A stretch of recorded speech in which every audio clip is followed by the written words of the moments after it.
Ay, umagang umaga, naubusan pa ng na sira pa yung katul ko.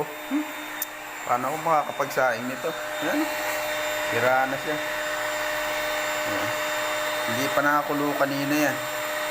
Ay, buti nga ngayon, oh, kumukulo na. Wala na, sira na yung naputol kasi yung pinaka niya, yung pinaka yun, parang katol niya naputol, kaya hindi na gumagana yung kanyang kuryente, hindi na nag-iinit. Ayan, oh. Ay, yun ang mahirap sa construction. Tapos ngayon gabing-gabi pa, paano makakapagluto?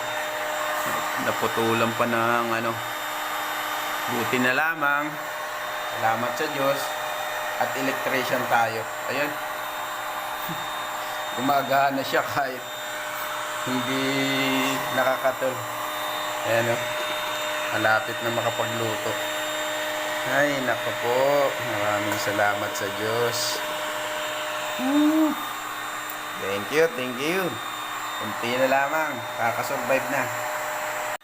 Tingnan nga natin yung niluluto ko. Ay, siguro kunti na lang, maluluto na to. Wow! Salamat sa Diyos. Talaga naman, oh. Tingnan nga natin ulit mga tol kung makakapagluto tayo.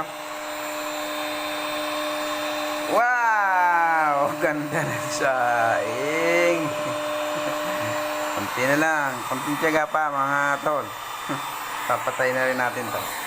Lipat natin. Iinin lang natin.